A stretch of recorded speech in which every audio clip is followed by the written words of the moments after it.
Pourquoi les gens n'aiment pas les courtiers immobiliers? C'est ce qu'on va regarder aujourd'hui.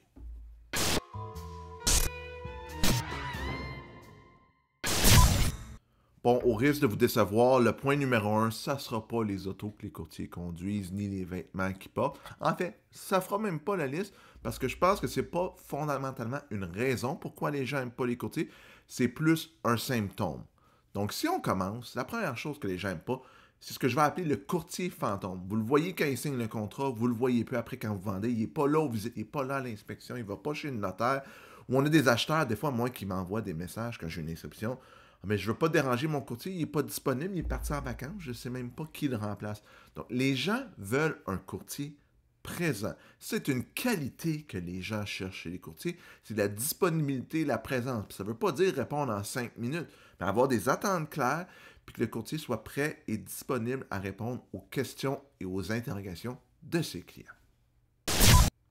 Ne pas bien comprendre ses clients, pas bien comprendre qu'est-ce qu'ils veulent faire des ventes à pression. Tu sais, il y a des gens qui vont aimer ça, qui vont avoir besoin des fois d'un petit, je veux dire, un petit coup de pied au derrière, si on veut, tu sais, pour prendre une décision. Ça, c'est correct. Tu sais, des fois, ça prend ça quand on conseille des gens. On dit, tu sais, regarde, c'est ça que tu cherches comme produit, là, fais-la ton offre d'achat. Ou tu sais, tu voulais tel prix pour ta bâtisse commerciale, là, prends-le, on l'a obtenu. Ça, c'est correct de, tu sais, de dire, regarde, là, tu te rappelles ce qu'on a dit, puis de faire comprendre aux gens.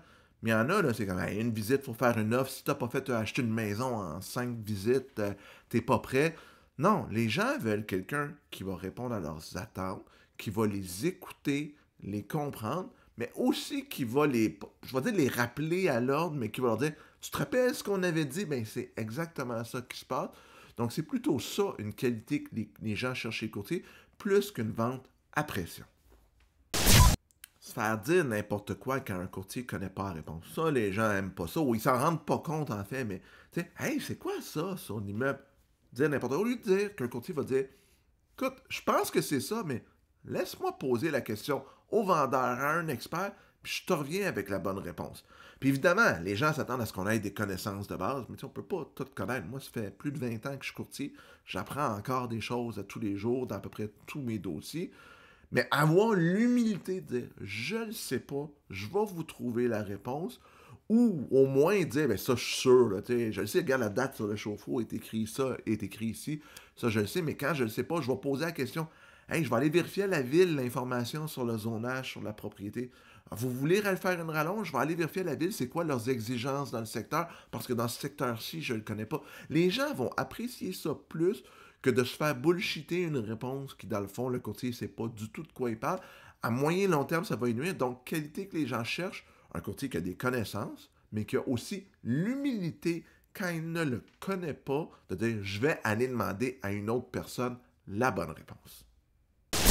Il y a beaucoup de gens qui n'aiment pas le courtier qui va, comment dire, faire la vedette sur les médias sociaux, tu sais, puis dire, ah, je vais flasher. Il y en a qui aiment ça, puis c'est correct, tu sais, puis montrer qu'on a du succès, c'est correct aussi, là, moi, j'ai rien contre ça. Mais il y en a qu'on dirait qui ont plus d'intérêt envers leur image que d'aider les gens. Puis les gens, ils viennent nous voir parce qu'ils ont besoin de notre aide. Pardon. C'est ce qu'ils cherchent comme qualité chez un courtier. Quelqu'un qui va les aider, pas quelqu'un qui est là pour flasher.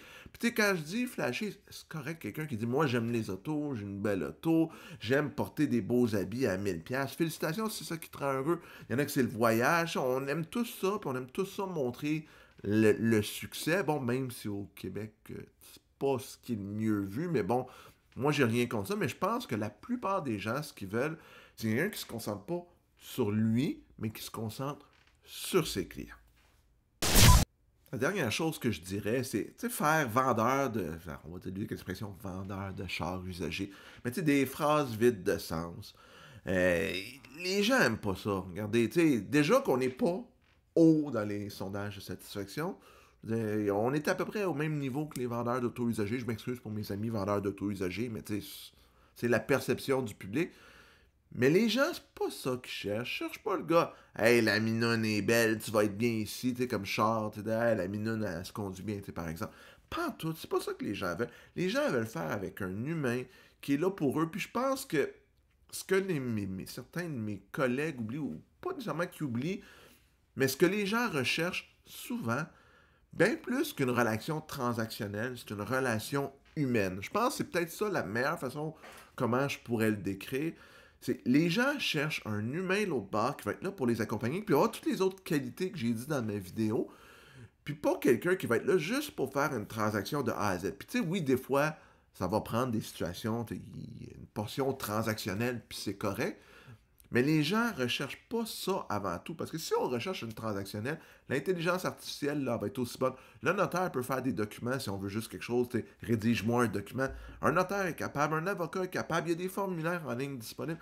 Si le courtier se limite à une transaction puis oublie tout l'aspect humain, toute la compassion qu'il peut avoir, ben, il se tire dans le pied parce que je pense que de plus en plus de gens, c'est ce qu'ils recherchent. Est-ce que j'ai tort? Est-ce que j'ai raison? J'aimerais ça vous lire en commentaire. Puis je prétends pas avoir la science infuse. Donc j'aimerais ça vraiment vous lire.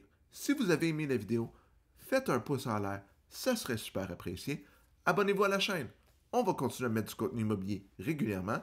Puis on se revoit la prochaine fois pour une autre capsule. À bientôt tout le monde!